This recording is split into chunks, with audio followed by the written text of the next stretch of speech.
नमस्कार विद्यार्थियों। पिछली कक्षा में हमने स्वतंत्रता के विभिन्न विचारों के बारे में पढ़ा, जिसके अंदर नकारात्मक स्वतंत्रता और सकारात्मक स्वतंत्रता के बारे में हमने अध्ययन किया। आज हम स्वतंत्रता के विविध रूप और इसके जो प्रकार भी कहा जाते हैं उनके बारे में अध्ययन करेंगे। किस किस प्रकार की स्वतंत्रता देखने को मिलती है, तो देखते हैं कौन कौन से रूप है इसके। पहला स्वतंत्रता का प्रकार रूप है प्राकृतिक स्वतंत्रता। प्राकृतिक रूप से प्राप्त जो स्वतंत्रता है, मनुष्य को स्वतंत्रता का यह रूप मनुष्य या मानवीय संस्था से प्राप्त नहीं होता। ये कोई ऐसी संस्था नहीं है मानवों द्वारा बनाई हुई जिससे हमें यह स्वतंत्रता प्राप्त होती है, बल्कि यह स्वतंत्रता प्रकृति के द्वारा प्रदत्त है। किसके द्वारा प्रदत्त है? प्रकृति के द्वारा प्रदत्त है। जैसे ही मनुष्य जन्म लेता है उसको इस प्रकार की स्वतंत्रता प्राप्त होती है। यह प्रकृति द्वारा मनुष्य के जन्म के साथ ही उसके व्यक्तित्व में निहित है। यानी जैसे ही व्यक्ति जन्म लेता है उसको इस प्रकार की स्वतंत्रताएं प्राप्त होती है। व्यक्ति स्वयं भी इसका हस्तांतरण नहीं कर सकता, और कोई व्यक्ति है वह खुद भी चाहकर भी किसी दूसरे व्यक्ति को इस स्वतंत्रता को नहीं दे सकता, हस्तांतरण नहीं कर सकता है। इस स्वतंत्रता का व्यक्ति चाहकर भी हस्तांतरण नहीं कर सकता। यह स्वतंत्रता राज्य के अस्तित्व में आने से पूर्व की अवस्था है। तो प्राकृतिक जो स्वतंत्रता है यह राज्य के बनने से पहले, जब राज्य की उत्पत्ति हुई उससे पहले ही व्यक्ति के साथ निहित थी, क्योंकि यह न तो राज्य द्वारा दी गई है, नहीं कोई मानवीय संस्था इसको प्रदान कर सकता है। इसलिए ये जैसे जब राज्य की उत्पत्ति नहीं हुई उस समय से चली आ रही है, उससे पहले ही व्यक्ति के पास थी। इस विचार के समर्थकों का मानना है कि राज्य की स्थापना के साथ ही यह स्वतंत्रता धीरे धीरे विलुप्त हो जाती है, और जैसे ही राज्य की स्थापना होती है धीरे धीरे प्राकृतिक स्वतंत्रता जो मनुष्य को जन्म से ही मिली हुई है वह धीरे धीरे विलुप्त हो जाती है। क्योंकि राज्य की उत्पत्ति के बाद राज्य द्वारा बहुत सारे ऐसे नियम बना दिए जाते हैं, कानून दिए जाते हैं, जिससे यह स्वतंत्रता धीरे धीरे विलुप्त हो जाती है, समाप्त हो जाती है। इसके बारे में जो रूसो है, राजनीति विज्ञान के विद्वान है, ने इस संबंध में कहा कि मनुष्य स्वतंत्र जन्म लेता है किंतु वह सर्वत्र बंधनों में जकड़ा रहता है। यानी मनुष्य जब जन्म लेता है तो वह पूर्ण रूप से स्वतंत्र होता है, और जैसे ही वह सामाजिक संस्था के अंदर, परिवार के अंदर, समाज के अंदर, राज्य के अंदर सम्मिलित होता है, धीरे धीरे उसमें नियम कानूनों से वो जकड़ जाता है। सभी समझौतावादी विचारक इससे स्वतंत्रता के समर्थक है। समझौतावादी विचारक कक्षा 11 में आपने पढ़े होंगे। वे विचारक होब्स, लोक, रूसो जो प्रमुख समझौतावादी विचारक है वे प्राकृतिक स्वतंत्रता के समर्थक माने गए हैं। अगला देख लेते हैं, अगला स्वतंत्रता का रूप कौन सा है। अगला है व्यक्तिगत स्वतंत्रता। व्यक्तिगत स्वतंत्रता, मनुष्य को अपने निजी जीवन के कार्यों में स्वतंत्रता होनी चाहिए। व्यक्ति की जो निजी कार्य है, जैसे वह कैसे कपड़ा पहने, कैसे चले, ये उसके निजी जीवन से संबंधित है, तो वह कार्य स्वतंत्रता मनुष्य की व्यक्तिगत स्वतंत्रता के संबंध में आएगी। इसके व्यक्तिगत कार्य पर केवल समाज हित में ही बंधन लगाए जा सकते हैं। अगर कोई व्यक्तिगत कार्य है, व्यक्ति का निजी कार्य है, उस पर कब प्रतिबंध लगाया जा सकता है? जब समाज का हित हो। समाज के हित के अंदर अगर किसी वेशभूषा के ऊपर प्रतिबंध लगाया जाता है तो लगाया जा सकता है।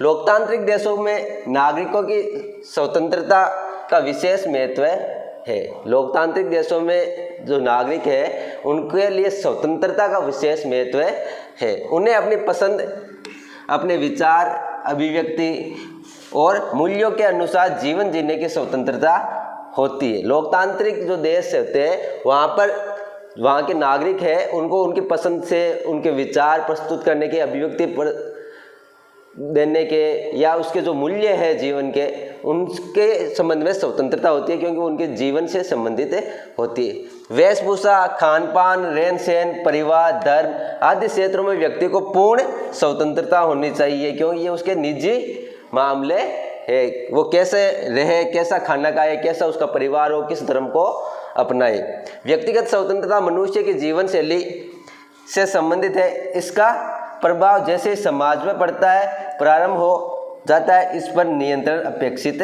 है। जैसे ही कोई भी हमारी जो निजी विचार है, निजी वेशभूषा है, निजी जो व्यक्तिगत बातें हैं, उनका अगर प्रभाव समाज के ऊपर पड़ रहा है तो उस पर नियंत्रण लगाया जा सकता है, प्रतिबंध लगाया जा सकता है। तो ये था व्यक्तिगत स्वतंत्रता। अगला देखते हैं कौन सा विचार है, नागरिक स्वतंत्रता, सिविल लिबर्टी। एक नागरिक होने के कारण मनुष्य को उस देश से मिलने वाली स्वतंत्रता जिन्हें समाज स्वीकार करता है और राज्य मान्यता देता है या प्रदान कर उसका संरक्षण करता है राज्य, तो है को नागरिक स्वतंत्रता कहा जाता है। नागरिक स्वतंत्रता क्या है? नागरिक स्वतंत्रता उसे कहा जाता है जब कोई व्यक्ति किसी देश का, राज्य का नागरिक होने के कारण उसको उसके राज्य द्वारा जो स्वतंत्रताएं दी जाती है जिसे समाज स्वीकार करता है, जो हमारा समाज होता है उसको स्वीकार करता है और राज्य उसको फिर संरक्षण प्रदान करता है, तो वह स्वतंत्रताएं नागरिक स्वतंत्रता की श्रेणी में आती है। हमारे देश में ये स्वतंत्रताएं मूल अधिकारों के रूप में संविधान में समाहित की गई है। हमारे देश जो भारत है उसके अंदर अगर नागरिक स्वतंत्रता की बात करते हैं तो मूल अधिकारों के रूप में हमें जो स्वतंत्रता का अधिकार प्रदान किया गया है वह नागरिक स्वतंत्रता में सम्मिलित है। गेटिल जो राजनीति विज्ञान के विद्वान है ने कहा स्वतंत्रता उन अधिकारों और विशेषाधिकारों को कहते हैं जिनको राज्य अपने नागरिकों के लिए उत्पन्न करता है और रक्षा करता है। यानी जो स्वतंत्रता राज्य व्यक्ति को प्रदान करता है, उनकी रक्षा करता है, उनकी स्वतंत्रता के जो प्रतिबंध होते हैं उनको हटाता है या व्यक्ति को पूर्ण रूप से स्वतंत्रता प्रदान करता है, तो वह स्वतंत्रता नागरिक स्वतंत्रता की श्रेणी में आएगी। तो इनका जो प्रदान करता है वह राज्य होता है और राज्य इनकी रक्षा भी करता है, संरक्षण भी प्रदान करता है। आगे देखते हैं राजनीतिक स्वतंत्रता, पॉलिटिकल लिबर्टी। राज्य के कार्यों में राजनीतिक व्यवस्थाओं में हिस्सेदारी का नाम राजनीतिक स्वतंत्रता है। यानी राज्य द्वारा जब शासन चलाने की जो व्यवस्था की गई है उस व्यवस्था के अंदर नागरिकों की कितनी हिस्सेदारी है। जहाँ पर हिस्सेदारी ज़्यादा होती है वहाँ पर राजनीतिक स्वतंत्रता ज़्यादा होती है, जहाँ पर नागरिकों को इस प्रकार की हिस्सेदारी कम दी जाती है वहाँ पर राजनीतिक स्वतंत्रता कम पाई जाती है। गिलक्राइस्ट ने इस लोकतंत्र को दूसरा नाम बताया है। गिलक्राइस्ट जो राजनीति विज्ञान के विद्वान है उन्होंने कहा कि नागरिक स्वतंत्रता है वह लोकतंत्र का दूसरा नाम है। जो लोकतंत्र तभी सफल होगा जहाँ पर ज़्यादा से ज़्यादा नागरिक राजनीतिक स्वतंत्रताएं होगी। जहाँ पर राजनीतिक स्वतंत्रता ज़्यादा होगी वहाँ का लोकतंत्र भी सफल होगा। यह वह स्वतंत्रता है जिसमें प्रत्येक नागरिक को मतदान करने, अब इसके अंदर कौन कौन सी चीज़ें सम्मिलित होती है, मतदान करने की स्वतंत्रता, चुनाव में हिस्सा लेने की, सार्वजनिक पदों पर नियुक्ति पाने की जो स्वतंत्रता है, अधिकार है, वह नागरिक स्वतंत्रता के अंदर सम्मिलित होंगे। अगला रूप देखते हैं आर्थिक स्वतंत्रता। आर्थिक स्वतंत्रता से अभिप्राय है कि व्यक्ति का आर्थिक स्तर ऐसा होना चाहिए जिससे वे स्वाभिमान के साथ बिना वित्तीय चुनौतियों का सामना किए स्वयं वे परिवार का जीवन निर्वाह कर सके। आर्थिक स्वतंत्रता के मतलब है कि किसी भी व्यक्ति के पास इतना आमदनी या इतना वित्त होना चाहिए, धन होना चाहिए जिससे वे स्वयं का और अपने परिवार का जीवन निर्वाह स्वाभिमान पूर्ण कर सके। तो कोई भी व्यक्ति जब स्वाभिमान के साथ बिना वित्तीय चुनौतियों के यानी बिना किसी प्रकार के आर्थिक चुनौतियों के स्वयं और अपने परिवार का जीवन स्वाभिमान के साथ कर सके तो वह आर्थिक स्वतंत्रता मानी जाएगी। यह आर्थिक सुरक्षा भी है। इसमें आर्थिक आधार पर विषमताओं को कम करने का प्रयास किया जाता है। यानी आर्थिक स्वतंत्रता तब होती है जब किसी देश के अंदर अमीरी और गरीबी का जो अंतर है उसको धीरे धीरे कम किया जाता है, जिसमें शोषण का दायरा न्यूनतम हो। और शोषण बिल्कुल ही कम होगा क्योंकि सभी अगर स्वाभिमान के साथ स्वयं अपने परिवार का जीवन निर्वाह कर रहा है तो शोषण अपने आप ही कम हो जाएगा। व्यक्ति आर्थिक गुलामी की अवस्था में नहीं हो सभी को आर्थिक उन्नति के समान अवसर प्राप्त हो और व्यवसाय चुनने, रोजगार की स्वतंत्रता जिससे वे गरिमापूर्ण जीवन जी सके। तो स्वाभिमानपूर्ण गरिमापूर्ण जीवन जीने के लिए किसी प्रकार का वित्तीय चुनौतियाँ, आर्थिक चुनौतियाँ जिसके पास न हो तो वहाँ पर आर्थिक स्वतंत्रता पाई जाती है। अगला रूप देखते हैं, धार्मिक स्वतंत्रता। इसका संबंध अंतःकरण से है, हमारे मन से है। यह व्यक्ति को किसी भी धर्म को मानने, उसमें आस्था रखने, उसके अनुसार आचरण करने की छूट देता है। कोई भी व्यक्ति है उसको अपने मन के अनुसार किसी भी धर्म को मानने, उसके अनुसार आचरण करने, उसके अनुसार आस्था रखने और उसके अनुसार किसी भी धर्म को अपनाने की स्वीकृति देता है, छूट देता है, तो वह क्या है? धार्मिक स्वतंत्रता है। इस स्वतंत्रता में धर्म के संस्कार, रीति रिवाज, पूजा के तरीके, संस्थाओं के गठन, धर्म के प्रचार की आज़ादी होती है। धर्म नाम पर कानून व्यवस्था भंग करना या बलात् धर्म परिवर्तन की अनुमति इस स्वतंत्रता में नहीं है। धार्मिक स्वतंत्रता के नाम पर हम किसी भी कानून व्यवस्था को भंग नहीं कर सकते और नहीं किसी का धर्म को बलात् यानी जबरदस्ती परिवर्तित करवा सकते हैं। यह धार्मिक स्वतंत्रता की श्रेणी में नहीं आएगा। अगला देखते हैं, नैतिक स्वतंत्रता। इसका संबंध व्यक्ति के चरित्र, नैतिकता, औचित्यपूर्ण व्यवहार से है। अंतःकरण और नैतिक गुणों से प्रभावित होकर जब व्यक्ति कार्य करता है तो वह नैतिक स्वतंत्रता से अंदर आता है। यानी व्यक्ति के नैतिक चरित्र के आधार पर व्यक्ति औचित्यपूर्णता यानी वैधता के आधार पर किसी कार्य को करता है तो वह किसके अंदर आएगा? नैतिक स्वतंत्रता के अंतर्गत आएगा। इनसे प्रभावित यानी मन से, जो अच्छा चरित्र वाले मन से प्रभावित हो तो वह नैतिक स्वतंत्रता में आएगा। स्वार्थ, लोभ, क्रोध, घृणा, दुर्भाव जैसी चारित्रिक दुर्बलताओं के वशीभूत होकर कार्य करने वाला व्यक्ति नैतिक परतंत्रता यानी वो गुलामी की श्रेणी में आता है। जो स्वार्थ के भाव में, लोभ के, क्रोध, घृणा के भाव से कोई कार्य करता है। जबकि चारित्र, नैतिकता एवं औचित्यपूर्ण व्यवहार से, अंतःकरण एवं नैतिक गुणों से प्रभावित होकर अगर कोई कार्य करता है तो वह नैतिक स्वतंत्रता में सम्मिलित होता है। अगला रूप देखते हैं, सामाजिक स्वतंत्रता। सामाजिक स्वतंत्रता सामाजिक समानता व न्याय की जननी मानी जाती है। इम्पोर्टेंट है। सामाजिक स्वतंत्रता को सामाजिक समानता और न्याय की जननी कहा जाता है। तो न्याय की जननी किस प्रकार की स्वतंत्रता को कहा जाता है? तो सामाजिक स्वतंत्रता को न्याय की जननी कहा जाता है। मनुष्य के साथ जाति, वर्ग, वर्ण, लिंग, धर्म, नस्ल आदि के आधार पर भेदभाव नहीं किया जाना, वे समान व्यवहार करना सामाजिक स्वतंत्रता के अंतर्गत आता है। यानी कोई भी व्यक्ति हो उसके साथ न्याय पूर्ण कार्य करना, जिसमें न तो किसी जाति के साथ भेदभाव हो, न किसी वर्ण के रूप में भेदभाव हो, न किसी वर्ग के रूप में भेदभाव हो, लिंग, नस्ल किसी के आधार पर भी भेदभाव न होना सामाजिक स्वतंत्रता है। हमारे संविधान में समता का जो अधिकार है, समानता का जो अधिकार है, उसके अंदर स्वतंत्रता की पुख्ता करने के लिए दिया गया है। जो हमारे संविधान का पहला ही मौलिक अधिकार समानता का अधिकार है, उसके अंदर जो आर्टिकल 15 है उसके अंदर इस प्रकार की स्वतंत्रता की बात कही गई है।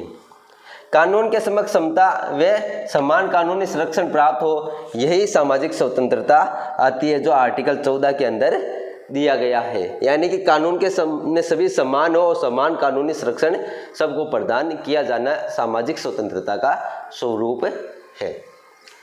अगला भाग देखते हैं। अगले स्वतंत्रता प्रकार है राष्ट्रीय स्वतंत्रता। जब कोई राष्ट्र जब संप्रभु राज्य बन जाता है, यानी सर्वसत्ता जो शक्ति है वह उसके पास होती है, वो किसी का के नियमों के कानूनों को पालन करने के लिए बाध्य नहीं होता है, तो वह संप्रभु राज्य होता है। वह अपने लिए नियम खुद ही तय करता है। तो जब कोई राष्ट्र जब संप्रभु राज्य बन जाता है तो वह राष्ट्रीय स्वतंत्रता का परिचायक है, तब वह राष्ट्र होता है, वहाँ पर राष्ट्रीय स्वतंत्रता पाई जाती है, क्योंकि वह किसी भी अन्य राष्ट्र का गुलाम नहीं होता है, उस पर किसी अन्य देश का नियम नहीं चलते, अर्थात वे अन्य देशों के आदेश पालनों से मुक्त हो जाता है। उपनिवेशवाद इसका सबसे बड़ा शत्रु है। उपनिवेशवाद राष्ट्रीय स्वतंत्रता का सबसे बड़ा शत्रु है, क्योंकि इसके अंदर एक राष्ट्र पर दूसरे राष्ट्र के नियम कानून चलते हैं। राष्ट्रीय स्वतंत्रता के बिना व्यक्ति की अन्य स्वतंत्रताएं गौण है। राष्ट्रीय स्वतंत्रता जब तक नहीं प्राप्त हो तब तक बाकी सभी स्वतंत्रताएं क्या है, गौण है, अद्वितीय है। अगला भाग देखते हैं, संवैधानिक स्वतंत्रता। संवैधानिक स्वतंत्रता नाम से ही स्पष्ट है, संविधान द्वारा प्रदत्त। यह नागरिकों को संविधान द्वारा प्रदत्त की जाती है। किसके द्वारा प्रदान की जाती है? संविधान द्वारा प्रदत्त होती है।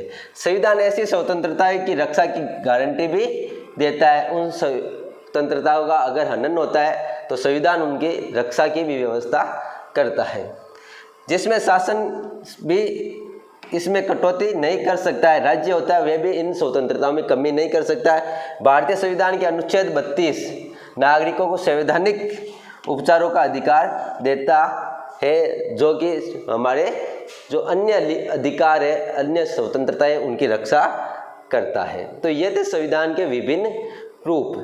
और आगे देखते हैं, ये स्वतंत्रता के विभिन्न रूप थे, जो 10 रूप पढ़े हमने। आगे देखते हैं स्वतंत्रता के लिए आवश्यक शर्तें कौन कौन सी होती है, जिनका होना जरूरी है, तभी स्वतंत्रता रह सकती है। तो वो कौन कौन सी शर्तें हैं स्वतंत्रता के लिए आवश्यक शर्तें? मानवीय स्वतंत्रता के अनुरक्षण हेतु कुछ स्वाभाविक परिस्थितियां समाज में आवश्यक है। इसके अभाव में स्वतंत्रता का अस्तित्व संकट में पड़ जाता है। यानी कुछ ऐसी शर्तें समाज में होना जरूरी है, तभी स्वतंत्रता बनी रह सकती है। तो पहला, व्यक्ति की स्वतंत्रता के प्रति निरंतर जागरूकता। व्यक्ति को जागरूक होना जरूरी है, तभी वह स्वतंत्रताएं प्राप्त कर सकता है। नहीं तो उसके पास स्वतंत्रता अगर राज्य प्रदान भी करता है तो व्यक्ति को पता ही नहीं रहेगा। दूसरा, नागरिकों की निडरता एवं साहस। जो नागरिक होते हैं उनको निडर होना चाहिए और साहसी होना चाहिए। तीसरा है, समाज में लोकतांत्रिक भावनाओं का पनपना। समाज में लोकतांत्रिक भावनाएं होगी तब ज़्यादा से ज़्यादा स्वतंत्रताएं प्राप्त होगी। चौथा है, स्वतंत्रताएं लोकतांत्रिक शासन में ही पनप सकती है। जब तक लोकतांत्रिक व्यवस्था नहीं होगी तब तक स्वतंत्रता भी प्राप्त नहीं हो सकती।